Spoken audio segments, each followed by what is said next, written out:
Hi friends, అందరికీ నమస్కారం. Welcome to employees pensions news. Friends, ఇప్పుడే అందిన వార్త. యూపీఎస్ పెన్షనర్లకు 10,000 పెన్షన్ ఏప్రిల్ 1 నుండి అమలు.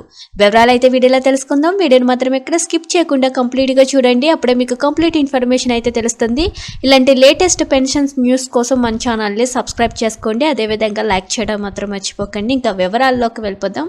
కేంద్ర ప్రభుత్వం జాతీయ పెన్షన్ వ్యవస్థ స్థానంలో ఏకీకృత పెన్షన్ పథకంను ప్రారంభించింది. ఈ పథకం గురించి జనవరి 24న అధికారిక ప్రకటన వెలువడింది. ఇది 2025 ఏప్రిల్ 1 నుండి అమలవుతుంది.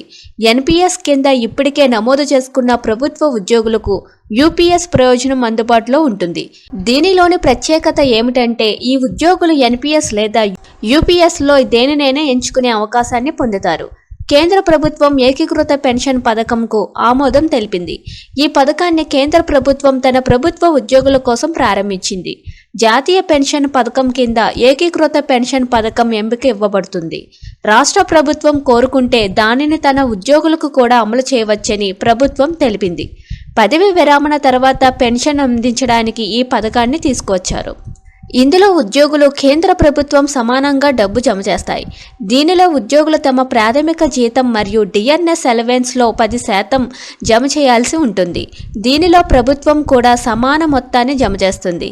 ఇది కాకుండా ప్రభుత్వం ఫుల్ ఫండ్లో 8.5% ఎక్కువ డబ్బును జమ చేస్తుంది. యూపీఎస్ పాత పెన్షన్ని పోలి ఉంటుంది.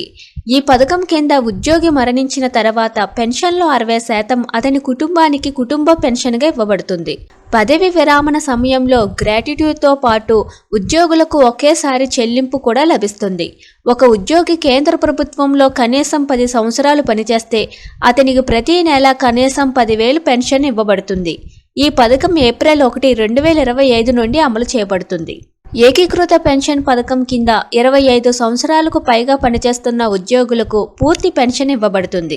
పదవి విరమణ తర్వాత ప్రతి నెల సగం అంటే గత 12 నెలలు సగటు జీతంలో 50% పెన్షన్గా ఇవ్వబడుతుంది. అదే సమయంలో ఒక వ్యక్తి 25 సంవత్సరాల కన్నా తక్కువ కాలం పనిచేస్తున్నట్లయితే అతని పెన్షన్ తదనుగుణంగా నిర్ణయించబడుతుంది.